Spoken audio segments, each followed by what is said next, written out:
Bom dia a todos que nos seguem neste canal. Eu sou o professor Gildo, diretor do Centro de História da Ciência, e estamos aqui hoje com mais uma conferência Cronos. E para dar início a ela, vou só primeiro lembrar que muitas pessoas têm uma imagem muito parcial do que seja energia nuclear, por isso associam-na com algo sempre malévolo. E isto nós vamos mostrar para todos uma outra face da energia nuclear.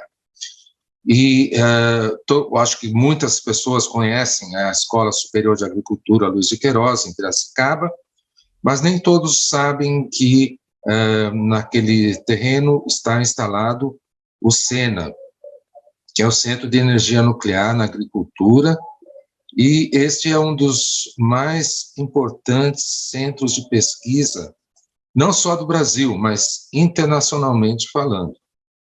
E para esta apresentação, teremos aqui o professor Augusto Thumann, que foi formado na própria USP, em agricultura, onde ele fez também o mestrado, doutorado, e depois se especializou exatamente na aplicação da energia nuclear na agricultura, tendo dirigido o SENA por alguns anos e estando ainda atuante nas pesquisas.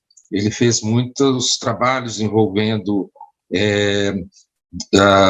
laranja, maracujá, banana e outros produtos agrícolas, e ele gravou especialmente para esta apresentação um vídeo. O professor Augusto Thumann estará conosco aqui e poderá depois responder a perguntas que vocês podem mandar pelo site iaresponde@usp.br.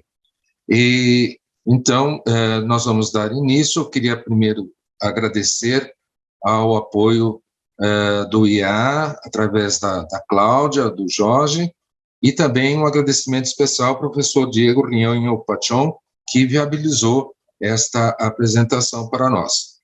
Então, com vocês, o vídeo do professor Thumann. A todos, eu gostaria inicialmente de agradecer ao honroso convite que vai me dar a oportunidade de falar as atividades que nós desenvolvemos no uso de energia nuclear no melhoramento de plantas que nós desenvolvemos no Centro de Energia Nuclear na Agricultura, que é um instituto especializado da Universidade de São Paulo. E os senhores estão vendo na nossa capa uma esterilização de um átomo onde os elétrons compõem as diferentes culturas com as quais nós vamos exemplificar e responder que sim, a energia nuclear pode melhorar as plantas. E vamos, desde o começo da nossa história, 1953 até o tempo atual, nós vamos dar a ideia de como a ideia germinou, se desenvolveu e se solidificou, tanto para o SENA, o uso de técnicas nucleares, como especificamente na aplicação de técnicas nucleares no melhoramento de plantas. E a nossa história começou quando um grupo de professores da ESALC, Escola Superior de Agricultura Luiz de Queiroz, em Piracicaba, esse grupo de professores se interessou pelo uso de técnicas nucleares na agropecuária. Nós estamos vendo aqui esse grupo de professores e a seta assinala o professor Cervellini, que foi um dos líderes na condução desse processo do uso de técnicas nucleares na agricultura. Então, essas ideias começaram em 53, houve muitas reuniões de 53 a 55. Uma data muito importante nesse histórico é 1959, onde nós estamos vendo aqui um navio onde centenas de imigrantes do Japão desembarcaram no Porto de Santos, e dentre esses imigrantes apareceu a figura do professor, que seria o professor Akihiko Ando. Na verdade, ele era um engenheiro agrônomo formado na Universidade de Tóquio, foi lá que ele se formou, e ele trazia 2 valizes, 2 malas nesse navio, e nessas malas o que ele trazia de mais importante eram artigos relacionados ao uso de técnicas nucleares em sementes, raio-x, nêutrons, aplicada em sementes. Então, aqui quando desembarcou no Brasil como um engenheiro agrônomo. E o consulado do Japão ficou sabendo que no departamento de genética da Exalc havia um interesse no uso de técnicas nucleares na genética. Nós estamos vendo aqui o departamento de genética e o seu antigo diretor, um alemão, geneticista alemão, o professor Brigger, que dá nome a esse departamento. Então, em 1960, Akihiko Ando teve uma entrevista com o professor Brigger e levou aqueles artigos sobre o uso de radiobiologia em sementes. O professor Brigger ficou interessado nesses trabalhos e, a partir de 1961, Akihiko Ando foi contratado pelo Departamento de Genética para desempenhar atividades como técnico. E, em 1962, Akihiko Ando foi contratado como professor do Departamento de Genética da Exalc para trabalhar em radiobiologia. O que Akihiko Ando começou a fazer? Começou a utilizar mutagênicos. São agentes capazes de aumentar a frequência de mutação, capazes de produzir a variabilidade genética a ser usada no melhoramento de plantas. Os senhores sabem que sem a variabilidade genética não é possível fazer melhoramento de plantas. Então, Akihiko Ando, o professor Akihiko Ando, começou a trabalhar, por exemplo, com o mutagênico físico raio-x, gama, nêutrons e também mutagênicos químicos como azida sódica, metano sulfonato de etilha. Começou a observar os efeitos mutagênicos em sementes. Como que ele fazia esse trabalho? Basicamente, ele irradiava as sementes, plantava essas sementes, colhia essas sementes, que é a chamada geração M1, é a nomenclatura que é utilizada, colhia essas sementes da geração M1 e na geração M2 começava a ver se houve um aumento na variabilidade genética ocasionada por esses mutagênicos físicos ou químicos. Então, a partir de 62, ele começou a desenvolver trabalhos básicos na área de mutagênese em arroz. Eu coloquei aqui um degrau em 1964, dá para perceber, porque em 1964 eu entrei no curso de agronomia da Exalc e comecei a fazer desde esse ano estágio com o professor Akihiko Ando, onde eu comecei a aprender as técnicas de mutagênese no melhoramento de plantas.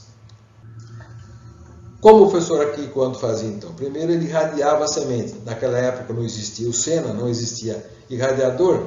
Ele irradiava as sementes no reator da cidade universitária, no IPEM. Então aqui, nesse reator, era feita a irradiação de sementes de arroz. Então ele colocava um controle não irradiado, irradiava sementes de arroz com doses crescentes. Estamos vendo aqui doses muito altas, as sementes nem germinaram. Então ele selecionava uma dose entre essas. Por exemplo, ele poderia selecionar essa dose e tratava sementes nesse irradiador com essa dose selecionada e plantava. Então nós estamos vendo o professor aqui quando na geração M1 originada do tratamento de sementes com raios gama. Ele colhia as panículas dessa geração M1 de diferentes maneiras e plantava essas panículas para que na geração M2 se observasse as possíveis mutações, esse possível aumento na variabilidade genética. Então, essas panículas foram provenientes da geração M1 tratada com raios gama, por exemplo. Estão vendo já desenvolvendo essas plantas originadas dessas panículas e Akihiko Ando procurava então mutantes nessas plântulas. Nós estamos vendo aqui uma plântula normal, verde, clorofila normal, e umas plantas mais claras, albinas.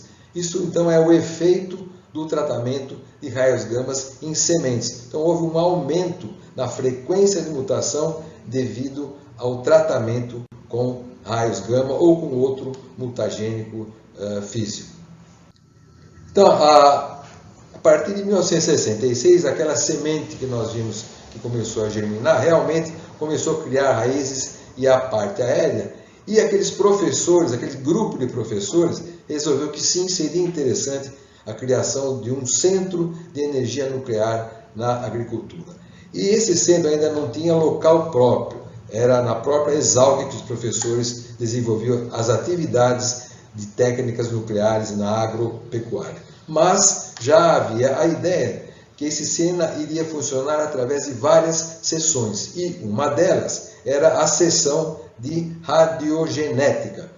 E o professor Akihiko Ando, do Departamento de Genética, é que seria o responsável pela criação, instalação e funcionamento dessa seção de radiogenética.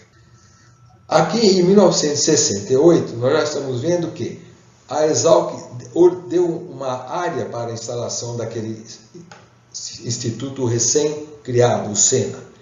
Esse aqui é o primeiro prédio do SENA. E ao lado desse prédio tem o primeiro irradiador, que nós estamos vendo aqui do lado. Esse irradiador de raios gama, emitia raios gama. Esses raios gamas eram utilizados para irradiação de diferentes materiais. Uma data muito importante, tanto para o SENA como para a seção de radiogenética, foi a data de 1972, onde as Nações Unidas, através de um projeto gerenciado pela Agência Internacional de Energia Atômica, situada em Viena, estamos vendo aqui a foto do edifício da Agência Internacional de Energia Atômica, a UNDP fez um projeto gerenciado pela IAEA, e esse projeto constava que o SENA iria receber diferentes equipamentos, materiais, especialistas, haveria treinamento de pessoal na área de técnicas nucleares na agricultura. E por meio desse projeto, foi estabelecido que várias das seções do SENA iriam trabalhar com a cultura de feijão. É o chamado, então, Projeto Feijão, que foi desenvolvido a partir de 72. E, em 72, houve a contratação do primeiro pesquisador do SENA. Eu tive a sorte de ser um dos primeiros pesquisadores contratados no SENA, depois que eu fiz o mestrado na área de uso de técnicas nucleares, justamente utilizando aquele ensinamento que o professor Akihiko Ando havia me transmitido durante aquele estágio. A partir de 74 começou o efetivo funcionamento daquele projeto que eu citei anteriormente. Um dos primeiros equipamentos que o SENA recebeu foi esse irradiador. Então, esse é o segundo irradiador que o SENA recebeu. Nós estamos vendo aqui no centro como era feito, por exemplo, a irradiação de sementes. Houve então o treinamento de pessoal. Eu, por exemplo, fui para o exterior, outros pesquisadores foram para o exterior, aprenderem técnicas relacionadas ao uso da energia nuclear na agropecuária. Recebemos então equipamentos, treinamentos, experts, e iniciou-se o trabalho com a cultura de feijão. Nós já tínhamos experiência com arroz, agora o feijão ia ser introduzido. Eu gostaria de destacar, dentre os especialistas que o SENA recebeu, o Dr. Stig Blixt, da Suécia, que nós estamos vendo aqui na figura. O Dr. Stig Blixt, ele era especializado no uso de técnicas nucleares em ervilha, que é uma leguminosa à semelhança do feijão. E além da ciência, eu gostaria de destacar que o professor especialista Stig Blixt nos deixou vários ensinamentos. E um deles foi como que deveria se comportar um especialista quando é convidado para ir em outro país, como deveria ser o comportamento desse especialista. Então, como eu disse, os contratados pelo SENA, da seção de radiogenética, nós éramos muito jovens, e o Dr. Stig Blixt nos ensinou, por exemplo, princípios de ética de um profissional, de um expert. Eu me lembro de uma história eu é que levava e trazia o Dr. Blix no aeroporto. Quando eu fui buscar o Dr. Blix no seu hotel para levá-lo ao aeroporto, eu vi uma fila de várias pessoas. O Dr. Blix estava distribuindo dinheiro. Eu perguntei por que ele estava distribuindo dinheiro. Ele falou: eu terminei o meu período aqui no Brasil, Viena me fez um pagamento, me sobrou dinheiro e eu estou distribuindo esse dinheiro que sobrou. Eu falei: mas o senhor poderia trocar no aeroporto esse dinheiro e levar para a Suécia. Ele falou: não, eu não vim aqui no Brasil para ganhar dinheiro. Eu vim aqui para transmitir a minha experiência para quem precisasse dela. Então, além da ciência, o Dr. Stiglitz, um ótimo especialista em indução de mutação, ele nos ensinou muitos princípios que nós utilizamos até hoje. E agradecemos, então, em nome do Dr. Stiglitz, a todos os especialistas que vieram nos auxiliar. Mas tivemos também a colaboração nesse projeto Feijão de especialistas brasileiros. Nós estamos vendo aqui do lado o Dr. Álvaro Santos Costa, do Instituto Agronômico de Campinas. Nós procuramos alguns especialistas para trabalhar com a cultura de feijão. Alguns não quiseram trabalhar com técnicas nucleares, que era uma novidade. Eles estavam acostumados com as técnicas tradicionais e não quiseram colaborar. Mas, ao contrário, o Dr. Álvaro Santos Costa, desde o princípio, se dispôs a trabalhar conosco no uso dessas técnicas nucleares. E também, à semelhança do Dr. Stiglitz, ele nos deixou vários ensinamentos. O Dr. Álvaro Santos Costa, por exemplo, era um pouco arredio a esse problema de publicações. Ele não era muito favorável ao excesso de publicações, ao exagero de certas publicações. Então, ele me deu um exemplo disso. Ele falou: olha, Augusto Turma, eu trabalhei com um vírus que em uma hortaliça causava prejuízos em hortaliças. Eu demorei 12 anos para descobrir qual é o vírus que era o responsável por essa doença, como que ele transmitia, quais os prejuízos. Eu vou mostrar para você a publicação que eu fiz depois desses 12 anos. Ele me levou na sala dele e me mostrou os anais da fitopatologia, uma publicação de 12 linhas. E nessas 12 linhas ele relatava exatamente o que, na opinião dele, era necessário para constar de uma publicação e não precisaria muito mais publicações para simplesmente falar uma coisa óbvia. Então, ao Dr. Álvaro, nós agradecemos muito, não apenas em ciência, ele nos deixou também muitos ensinamentos. E outro, por exemplo, que ele nos deixou, é que, segundo ele, o brasileiro tem muita mania de querer ser o primeiro. Por exemplo, ele falou assim: o Brasil fez o primeiro simpósio brasileiro de virologia. No ano seguinte, o Brasil fez a primeira conferência brasileira de virologia. No outro ano, o primeiro simpósio nacional de virologia. Na opinião do Dr. Álvaro Santos Costa, o que é importante não é ser o primeiro simpósio, a primeira reunião. O importante é uma continuidade. É importante que fosse a 20ª reunião brasileira de virologia. Então, esse aspecto da continuidade indispensável numa pesquisa, o Dr. Álvaro também deixou esse ensinamento e nós também agradecemos muito por esses ensinamentos. O professor Ando, tanto na seção de radiogenética como no departamento de genética, através daqueles projetos básicos feitos com a cultura de arroz, ele disseminou essa técnica que começou a ser utilizada em diferentes instituições, tanto privadas como oficiais. Estamos vendo aqui um exemplo de um organograma do EPAG, o Instituto uma empresa lá de Itajaí, Santa Catarina, responsável pela liberação de dezenas de cultivares de arroz. E lá, na EPAG, eles utilizam tanto os métodos tradicionais de melhoramento de plantas, como hibridação e introdução de materiais, como o uso de mutagênicos, de mutação, para aumentar a variabilidade genética, o uso de técnicas nucleares. Então, eles tratam as sementes de arroz, nós tratamos as sementes de arroz aqui no Sena, enviamos essa semente de arroz lá para Itajaí, e lá eles iniciam o trabalho, obtêm o M1, M2, selecionam materiais e, eventualmente, novas cultivares podem ser liberados por meio dessa técnica. Então é esse o trabalho que eles desenvolvem lá na EPAGRE. Essa é a segunda geração, aquelas panículas da segunda geração de arroz sendo semeadas em canteiros, essas para a formação de mudas. Essas mudas são transplantadas, porque o arroz é arroz irrigado, transplantadas para o campo. E na geração M2, os especialistas começam o trabalho de seleção dos mutantes obtidos pelo uso daquela energia nuclear. Aqui o Dr. Takashi Ishii fazendo a seleção de mutantes de arroz na geração M2. Nós vamos depois falar novamente do Dr. Takashi Ishii. Então, o Dr. Takashi Ishii selecionou aqui, por exemplo, aqui a seta está indicando, um mutante precoce de arroz originado do tratamento de sementes com raios gama que nós fizemos aqui no seno.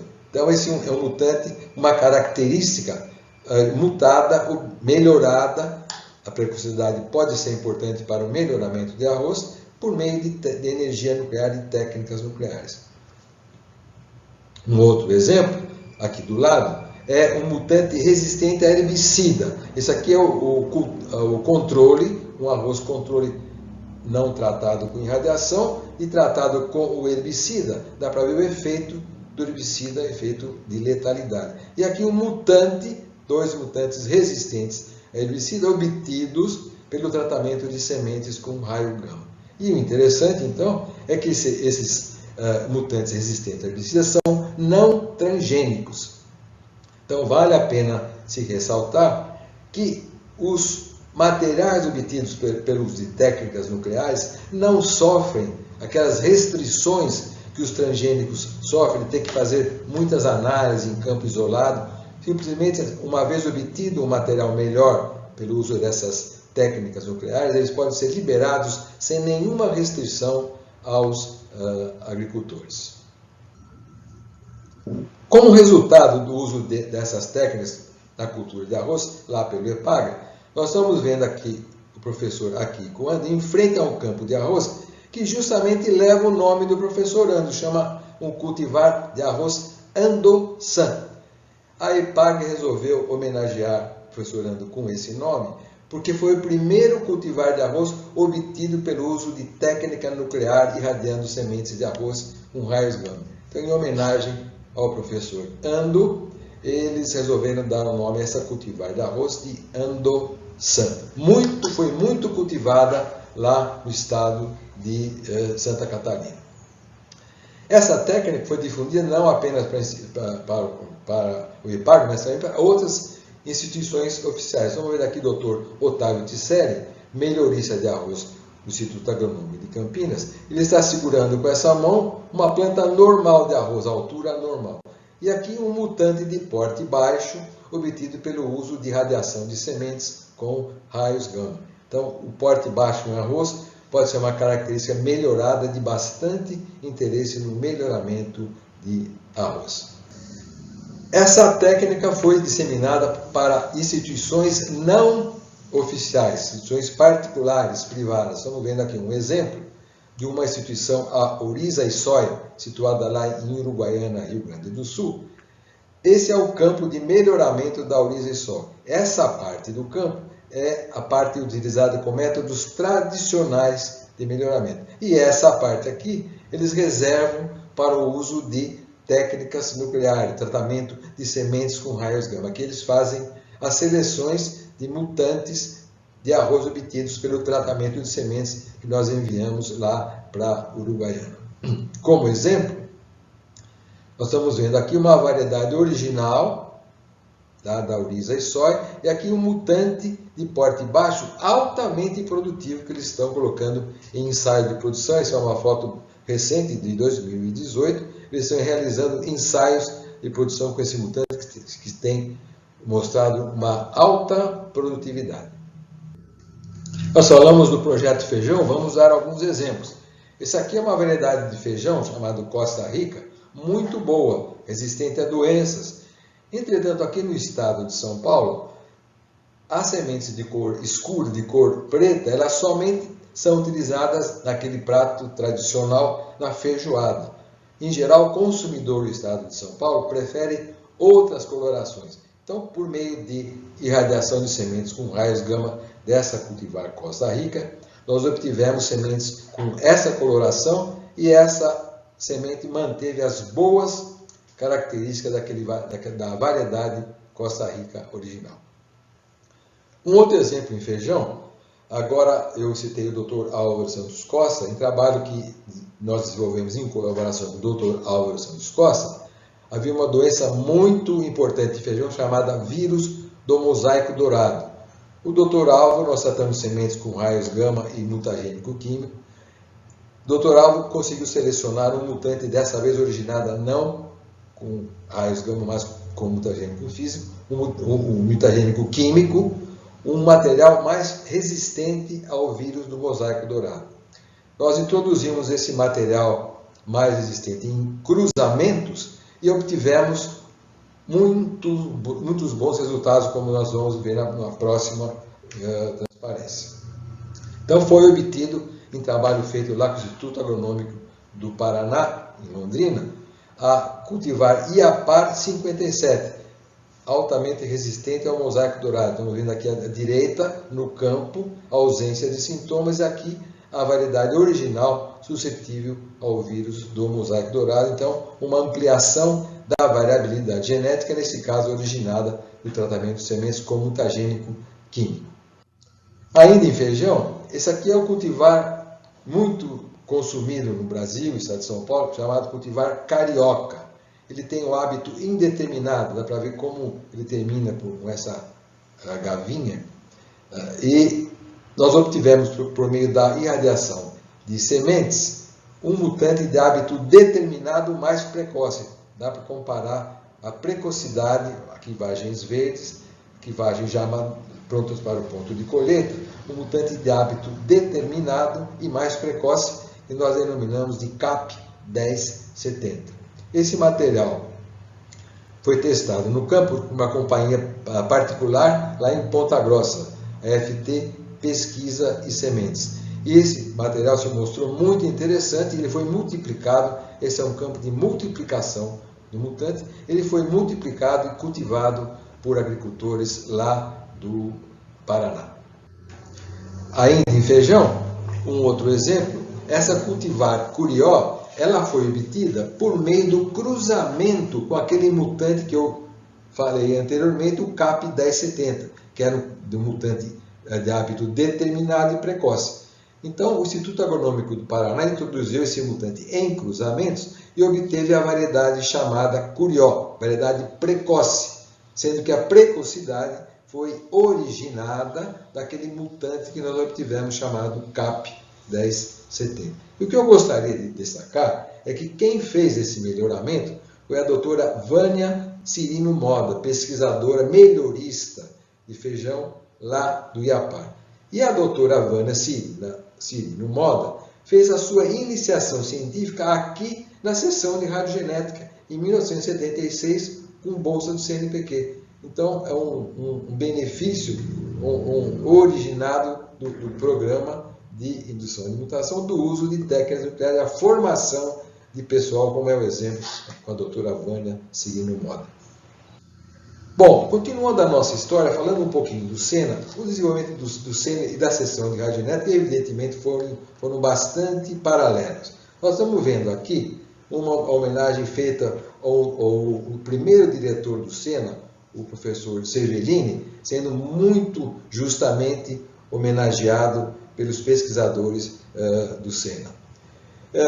Então, a partir de 66, desde a criação do SENA, em 1972 nós tivemos o nosso curso de pós-graduação. Não foi nosso curso, porque na verdade ele pertencia ainda à Exalc. O SENA ministrava esse curso, mas com a sigla da Exalc.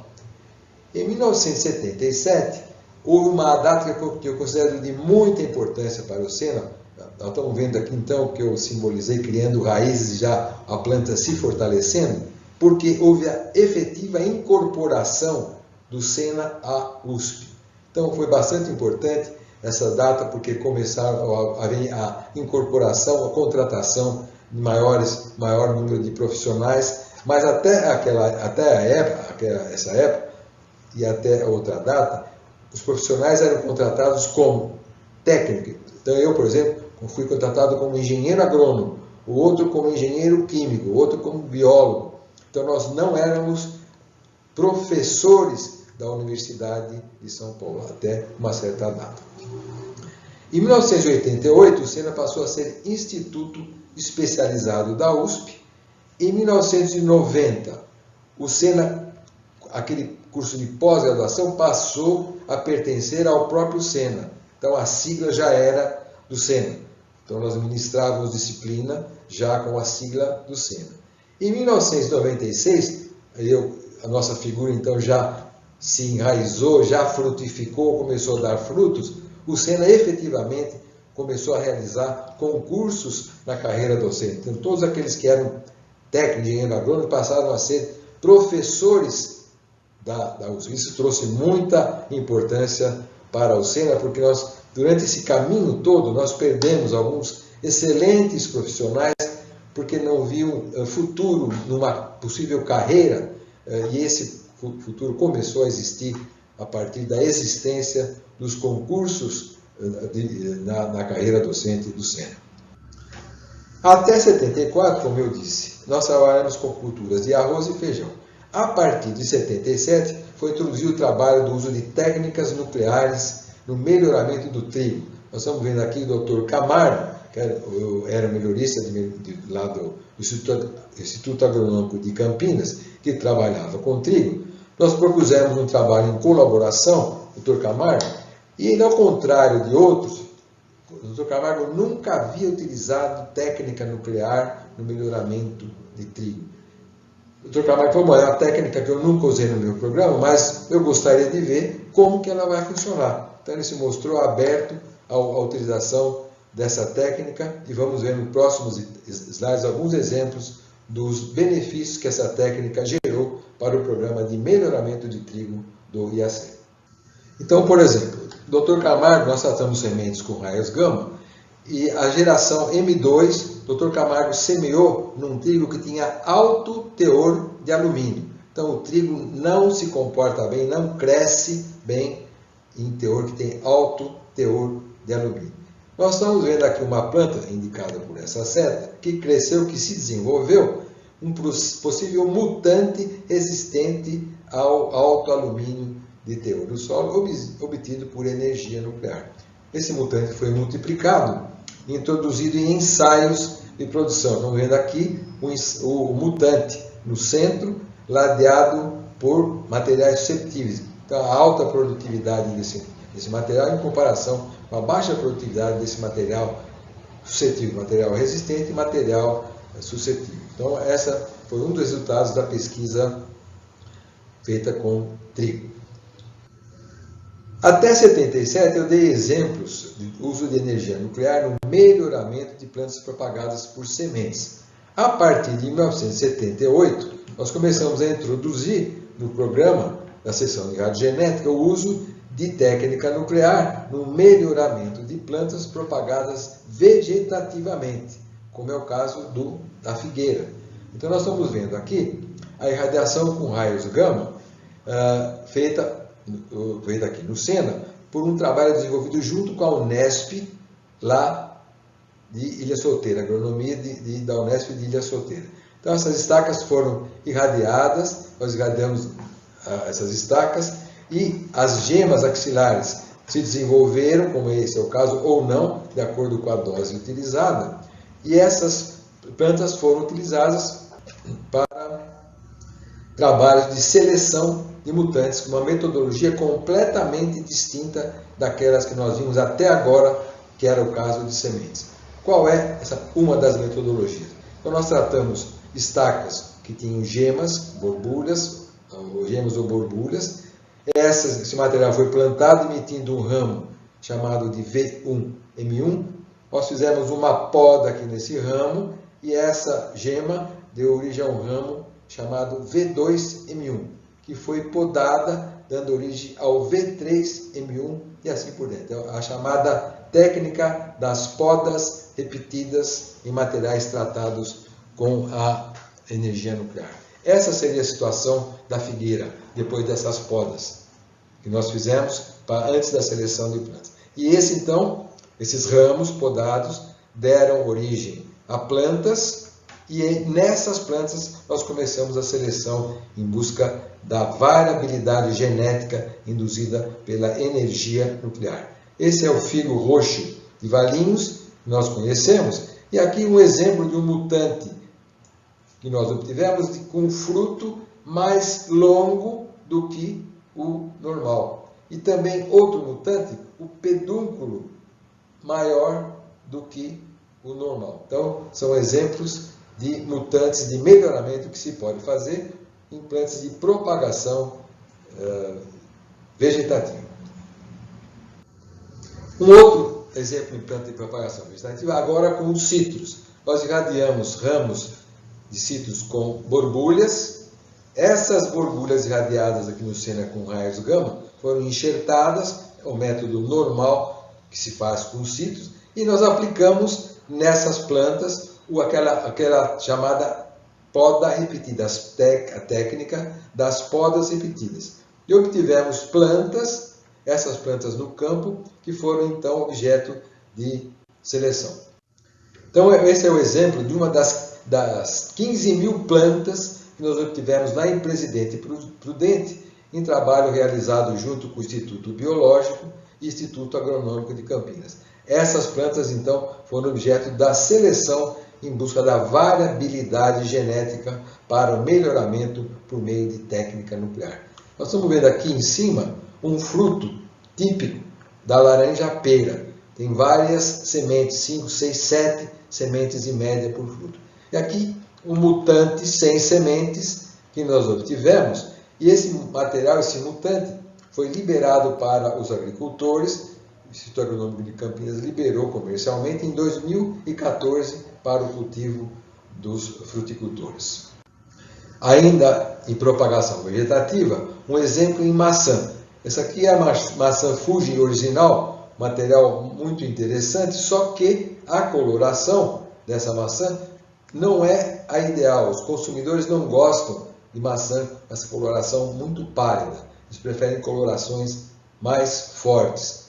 Nós irradiamos estacas de maçã com raios gama, enviamos esse material lá para o Paraná, e lá no Paraná eles obtiveram um mutante, chamado Fuji mutante, com coloração muito mais interessante do que aquela Fuji original. Estamos vendo aqui uma planta com esse mutante. Essas plantas, várias dessas plantas foram colhidas e testadas no comércio.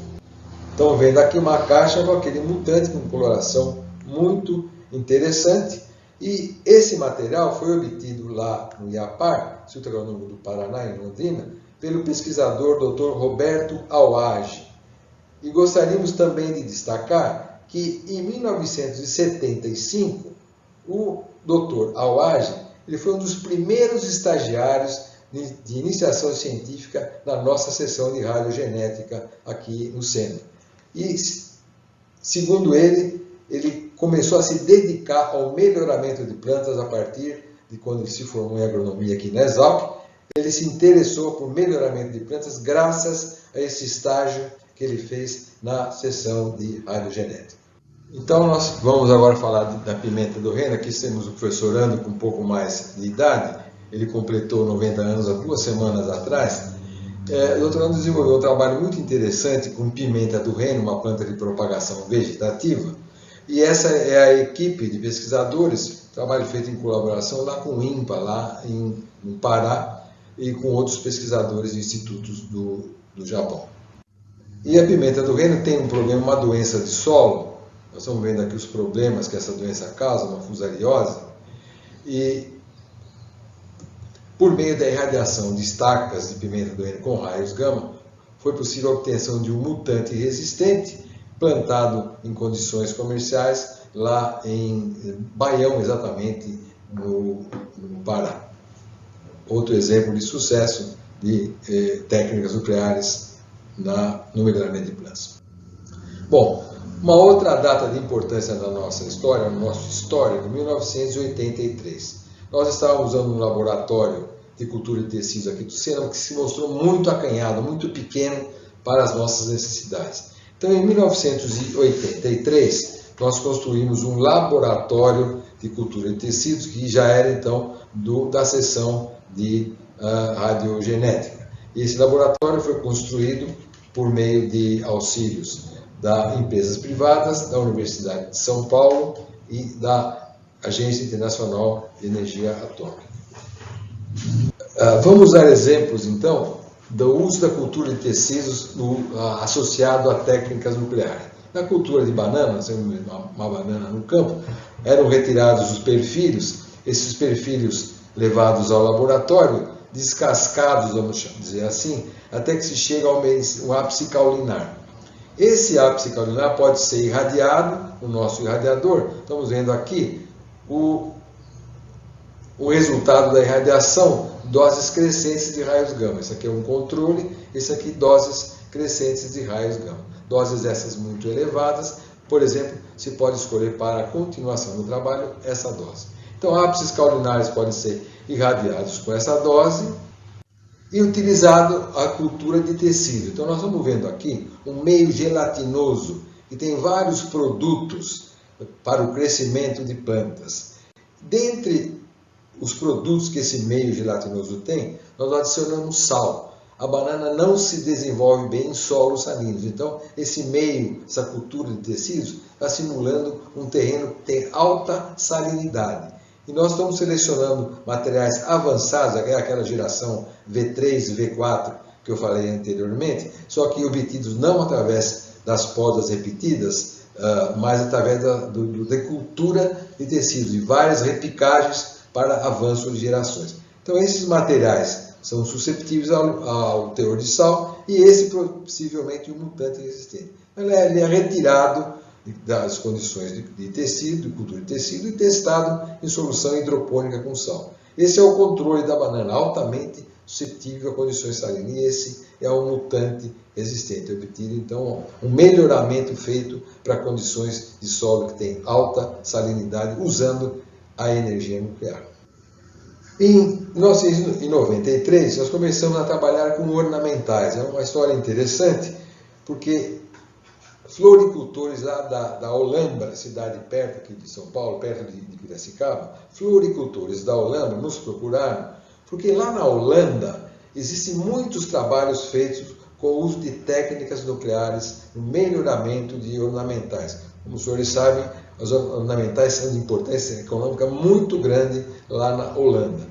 Então, eles trouxeram plantas de crisântemos para que nós irradiássemos, esse então o nosso antigo irradiador. E esse aqui era a variedade original, chamado Repin, cor rosa claro.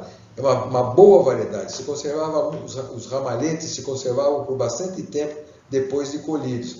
Só que eles gostariam de outras colorações, e exatamente por intermédio daquelas irradiações que eu falei anteriormente, foram obtidos mutantes de cor branca, amarela e vermelho e rosa mais escuro. Esses dois mutantes foram mutantes comerciais que os agricultores comercializaram lá na Holanda. Foi também objeto de uma dissertação feita por Rodrigo Latado. Exemplo de um outro mutante de coloração ornamental, essa aqui era a variedade de Aster original, e esse é um mutante obtido pelo uso de raios gama.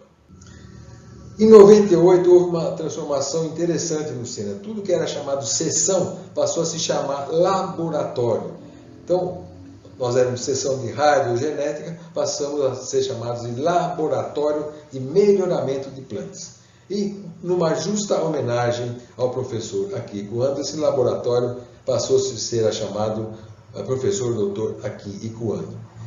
É uma homenagem que nós consideramos de bastante importância, porque o professor Ando, desde o início, desde quando ele veio do Japão, ele implementou uma filosofia na nossa seção de radiogenética, que continuou depois no laboratório de melhoramento de plantas.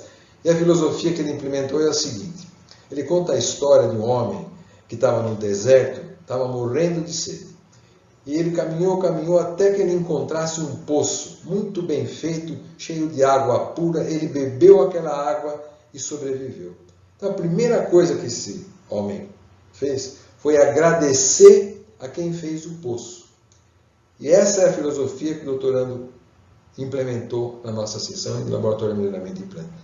Nunca esquecer quem fez. É muito fácil a pessoa chegar, encontrar tudo feitinho, mas vamos dar valor às pessoas que construíram, que fizeram, e nós estamos usufruindo hoje. E essa filosofia foi muito importante, ao lado de outras que nós fomos tendo durante o tempo. Em 1999, houve uma outra data muito importante, eu até exagerei, coloquei aqui um clarão, o nome FAPESP. Por quê? Porque nós reunimos todas aquelas experiências que eu contei anteriormente, feitas com sementes, propagação vegetativa, ornamentais, cultura de tecido, organizamos num projeto todas essas pesquisas, encaminhamos para a FAPESP pedindo um novo irradiador.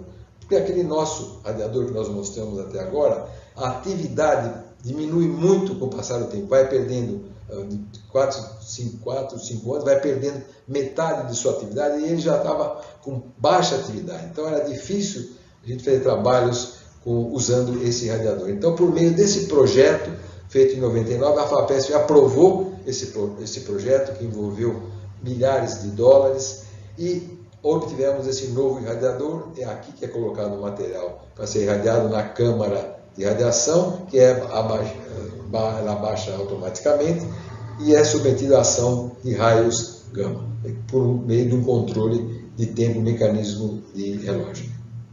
E um exemplo do uso desse irradiador, um trabalho que nós fizemos com uma companhia particular lá do Paraná, irradiação de soja. Nós irradiamos uns 12 sacos de soja de 60 quilos, milhões de sementes foram irradiadas, transportadas por meio de caminhão e levadas para o aeroporto, finalmente chegando lá perto de Londrina, onde tem a TMG. E esse material foi plantado então no campo. Esse é o campo da geração M1. Aqui um controle não irradiado e doses crescentes de raio gama. Dá para comparar a mortalidade causada por essa dose quando se compara com o controle. Então, esse material, a geração M1, foi colhida, e na geração M2 foi feita a seleção em busca de mutantes mais precoces. Como nós tínhamos uma população muito grande nessa área, dezenas de mutantes precoces foram obtidos, mais um exemplo do uso de técnica nuclear no melhoramento, nesse caso em soja e para a precocidade. Até agora, desde a criação do SENA, em 1966, até o exemplo anterior, eu vinha falando do exemplo em pesquisas. Mas desde o início do SENA, houve uma preocupação muito grande com ensino e extensão. Então, esse, em 2018, é um exemplo da aula que nós damos até atualmente para a disciplina de genética vegetal no curso de agronomia da Exalc. Então, 200 alunos vêm ao SENA, nós damos uns princípios básicos de indução de mutação, depois mostramos o irradiador, os técnicos mostram como funciona o irradiador, e mostramos do ponto de vista prático aos alunos de agronomia quais os efeitos da irradiação na primeira geração, na segunda geração. Então, ministramos a aula sobre indução de mutação in vivo e in vitro no melhoramento de plantas. Mas não só a nível de graduação é a nossa atividade e ensino. Em pós-graduação, como eu citei anteriormente, que pertence já ao SENA, nós ministramos também disciplina onde o uso de técnicas nucleares no melhoramento de plantas é ministrado a alunos a nível de pós-graduação. Cursos de extensão, desde o início do SENA, nós procuramos dar, ilustrando o uso de técnicas nucleares no melhoramento de plantas. Esse é um dos primeiros cursos, em 78, onde nós ministramos aqui no anfiteatro do SENA, e chamamos dois especialistas mais renovados de Viena, Dr. Breutjes e Van Harten, para participar junto com pesquisadores do Brasil no lecionamento do uso dessas técnicas. E já num outro curso, já a nível internacional, curso regional sobre a aplicação de técnicas de indução de mutação no melhoramento de plantas, vários participantes de vários países, e nós temos aqui o professor Ando, o nosso laboratório de melhoramento de plantas, o professor Menten, que foi pesquisador aqui no nosso laboratório, Takashi Ishii, que eu mostrei anteriormente, foi aluno desse curso. Então, aquele pesquisador que eu mostrei anteriormente em Arroz, lá do IPAG, selecionando mutantes, participou desse curso de indução de mutação que nós lecionamos aqui no centro. Atividades de extensão foram muito importantes na sessão de genética e no laboratório de melhoramento de plantas. Nós participamos ativamente das feiras de profissões da Universidade de São Paulo. Então, temos equipes aqui do nosso laboratório, o Paulo Cassieri, a Suzineide, a Benedita Inês Rodrigues, sempre participando, demonstrando nossos laboratórios, aqueles mutantes obtidos por técnicas nucleares, nessas feiras de profissões da USP. E foi um aspecto que vale a pena a gente comentar um pouquinho mais, porque quando nós procuramos participar nessas feiras de profissões, houve muitos professores do SENA que disseram: para que nós vamos participar? Por que nós vamos participar de uma feira de profissão se nós não temos curso de graduação aqui no SENA, só de pós-graduação? Mas a nossa insistência se deveu ao fato de que os alunos, visitando a nossa estande, poderiam ver perspectivas de, no futuro, entrando num curso de agronomia, de biologia, de engenharia florestal, que é ministrado aqui no campus em Piracicaba, esses alunos se interessassem por o uso dessas técnicas nucleares e viessem a fazer estágio de iniciação científica, ou o nosso mestrado, ou o nosso doutorado lecionado a nível de pós-graduação. Então foi o nosso interesse em participar das feiras e profissões da USP. E também a nível de extensão, o nosso radiador está sendo muito utilizado para várias atividades.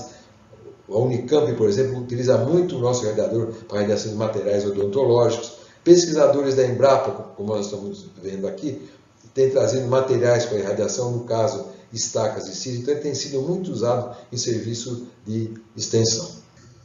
E também nós procuramos ministrar aperfeiçoamento para técnicos de outros países. Um exemplo é o Mr. Protul Kumar Roy, que é um pesquisador lá de Bangladesh, que veio como bolsista de Viena observar como nós aplicamos as técnicas nucleares no melhoramento do abacaxi, utilizando técnica nuclear associada à cultura de tecido. Então, recebemos muitos profissionais de outros países para ministrar o uso de técnicas nucleares no melhoramento de plantas.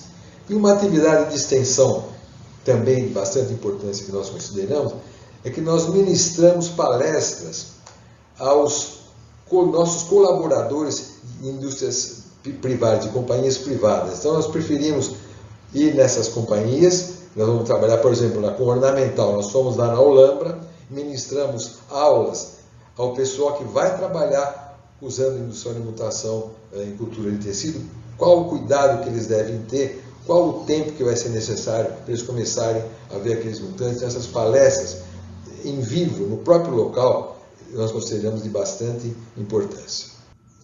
Bom, se eu disse que em 1999 foi a nível nacional o grande reconhecimento que o SENA teve por intermédio do Laboratório de Melhoramento de Plantas, por intermédio da seção de genética, a nível nacional, eu acredito que nós tivemos o reconhecimento pela doação que a FAPESP fez por meio daquele irradiador. Então, foi um projeto envolvendo milhares de dólares, e eu considero que, a nível nacional, nós tivemos o reconhecimento de uma instituição de peso como a FAPESP.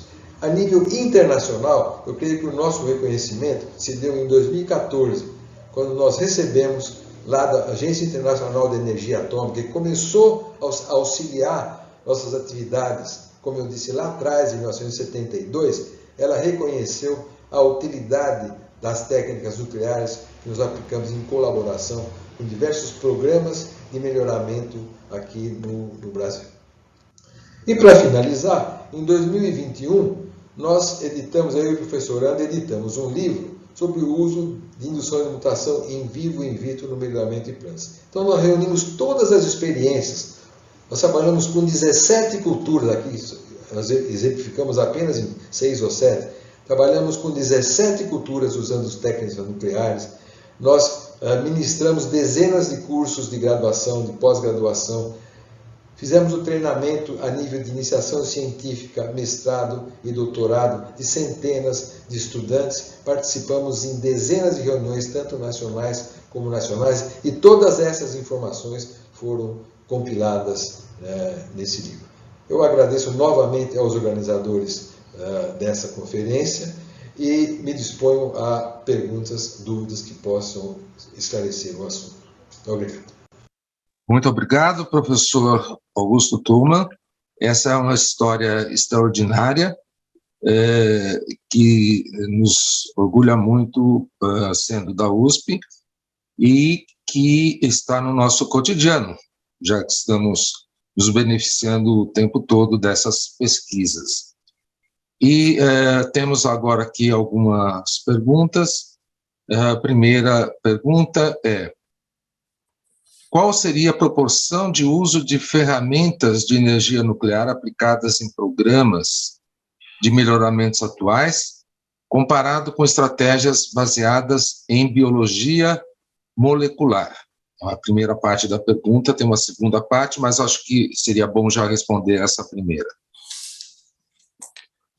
Bom, muito obrigado a todos pela atenção.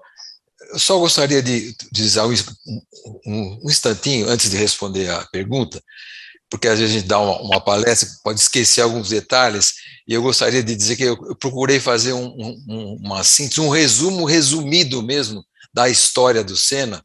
Faltaram muitos detalhes, foi muito mais complexa essa história do Sena do que eu realmente coloquei nessa palestra. E também que eu usei bastante umas figuras desse livro, editado pelo Sena, quando o professor Serri era o diretor, e essas figuras, aquele feijão que está germinando, foi a inspiração do professor Klaus Reichert, que é professor docente da Exalc e pesquisador aqui do Sena. Gostaria, então, de reconhecer o mérito que ele tem nessa publicação. Quanto a essa pergunta, considero muito interessante, porque quando a biologia molecular e outras técnicas também, como os transgênicos, começaram a surgir, a ideia é que a energia nuclear no melhoramento de plantas pudesse trazer, que houvesse um decréscimo nessas atividades. Mas com o passar do tempo se percebeu que não. Na verdade, a biologia molecular pode ser um auxiliar no uso das técnicas nucleares no melhoramento de plantas. É verdade que existem certas dificuldades para essa aplicação, porque no início a gente pensava que, por exemplo, um dos problemas ou defeitos, vamos dizer assim, que a técnica nuclear no melhoramento de plantas apresenta, é porque essas mutações ocorrem ao acaso. Nós não podemos dirigir a mutação. Se eu quero, por exemplo, obter no caso do abacaxi, nós procuramos obter um abacaxi que não tivesse espinho nas folhas. Nós não conseguimos obter esse abacaxi, mas nós conseguimos obter um abacaxi ornamental, porque a mutação não é dirigida. Então, quando surgiu a biologia molecular, a ideia inicial é que a gente pudesse dirigir um pouco mais não ser tão ao acaso o uso dessa técnica. E realmente, em alguns dos casos, é possível eu fazer isso. A biologia molecular, os programas, uma das partes da pergunta, é que quanto ao uso de técnica nuclear, existem instituições que aplicam biologia molecular e indução de mutação ao mesmo tempo. Eu tenho um caso aqui que eu posso citar, eu não vou citar o nome da companhia, uma companhia particular, começou a fazer trabalhos de indução de mutação para aumentar a variabilidade genética, mas nós sugerimos que seria interessante que eles começassem a aplicar também, já que eles tinham um laboratório de biologia molecular, que eles começassem a aplicar também a biologia molecular associada à indução de mutação, através de um método chamado de Tilling. Esse método do Tilling, o que é? A pessoa, o melhorista, tem que ter uma sequência metabólica conhecida naquela cultura e ele quer fazer uma alteração naquela sequência metabólica. Então, ele faz o tratamento de sementes com raios gama, por exemplo, ou que tem a geração M1, colhe individualmente essa geração M1, planta a geração M2 e ainda no estado de plântula, ele colhe as folhas e faz análise de DNA. DNA para aquela sequência metabólica que já é conhecida. Aonde ele perceber que houve uma alteração, eles voltam, que aquelas sementes da geração M1 são guardadas, eles voltam naquele saquinho daquela progênie e começam a analisar especificamente aquela progênie para ver que tipo de mutação ocorreu. Tá? É um exemplo do uso da associação entre técnica nuclear e biologia molecular. Muito bem. A segunda parte é: qual é o futuro da aplicação da energia nuclear na agropecuária? Também é uma pergunta muito importante. Eu me faço essa pergunta também, não é só quem foi perguntar. É uma situação interessante. Eu não sei se lembram de uma série de filmes chamado Duro de Matar. A indução de mutação tem passado por várias tentativas de morte, tentaram matar a indução de mutação por várias vezes, na verdade. É interessante que ela tem sobrevivido, apesar desses, vamos dizer, essas tentativas de se acabar com a indução de mutação. Na verdade, o que a gente percebe é o seguinte: a nível mundial, tem havido um aumento constante de número de cultivares liberadas por essa tecnologia. Atualmente nós temos 3.250, em 10 anos atrás eram 2.250, quer dizer, ainda se usa a nível mundial a indução de mutação no melhoramento de plantas. E atualmente, por exemplo, nós estamos trabalhando com culturas que nós nunca havíamos trabalhado antes com indução de mutação. Eucalipto, melão, melancia, mandioca, tiro um trabalho inicial. Então, mesmo no Brasil, ainda nós temos trabalho com indução de mutação. Agora, temos que ser realistas. Eu conheço, nessas pesquisas que eu falei em colaboração, nós conhecemos muitas instituições. E mesmo aqui na Exalc, nós já vimos mudanças que, sinceramente, eu não esperava que ocorressem em determinados programas. Então, às vezes o programa tem uma linha ótima, bons resultados, mas, de repente, o programa é interrompido. Então, eu sou muito realista em dizer que, por exemplo, aqui no Sena, eu não sei qual vai ser o futuro. Por enquanto, nós estamos trabalhando, eu sou professor Sena, e o professor Figueira, que é o outro melhorista do Laboratório de Melhoramento de Plantas, ele trabalha com biologia molecular, ele não trabalha com indução de mutação especificamente. Então, por enquanto, eu estou como professor Sena e estou trabalhando nessa área. Pelas tendências que a gente nota no Sena, inclusive esse plano que o Sena apresentou para a USP de 2018 a 2022, ele vai ser refeito agora, nesse segundo semestre. A tendência é que existem novas áreas de pesquisa que estão sendo preenchidas, inclusive por novos contratados. Aliás, excelentes novos contratados. Eu, como eles chamam de dinossauros, sou um dinossauro do Sena. Como um dinossauro do Sena, fico contente de saber o nível de pessoal que o Sena tem contratado através desses concursos recém-abertos. Então, é possível que não seja contratado alguém na minha área de indução de mutação. Então, o que nós estamos fazendo? Nós publicamos, por exemplo, esse livro que traz os princípios básicos em várias culturas. Esse livro foi distribuído para todas as bibliotecas que têm cursos de agronomia. Além do mais, nós pretendemos fazer que esse livro seja publicado online. Então, todas as referências, as centenas de referências na literatura que esse livro contém, a pessoa vai poder clicar aquele livro online e vai ter a referência. Então, nós estamos fazendo uma preparação para que esse uso possa continuar para quem puder fazer benefício no futuro. E um problema que pode ocorrer no futuro é que nosso irradiador, a sua atividade está decrescendo. Então, cada 5,3 anos, o cobalto 60 vai perdendo metade da sua atividade. Então, antes, o que nós irradiávamos com 9 minutos, agora está demorando 5, 6 horas. Daqui 10 anos vai demorar 12 horas, daqui 24 anos vai demorar um dia. Então, a nossa atividade vai diminuindo.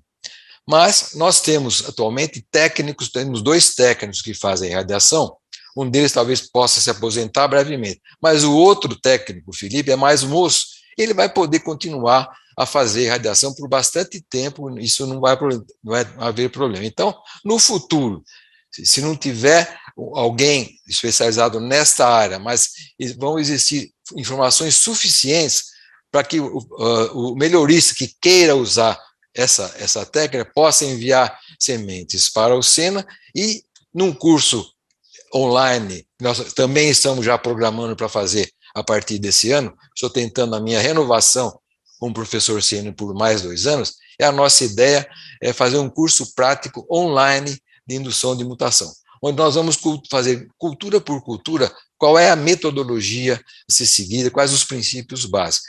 Então, nós estamos já fazendo uma certa preparação para que essa ferramenta seja de utilidade para os que no futuro queiram fazer uso dela. Nós esperamos que isso tenha uma continuidade muito longa. Professor Tuma, eu pessoalmente tinha lido alguma vez artigos sobre pesquisas internacionais de radiação de grande valor econômico sobre frangos. E isto, o senhor tem algum comentário sobre isso?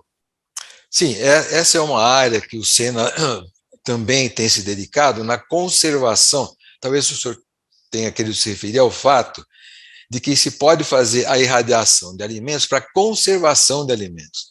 Então, esse frango pode ser irradiado, colocado em ambiente apropriado, com vácuo, e ser conservado por bastante tempo.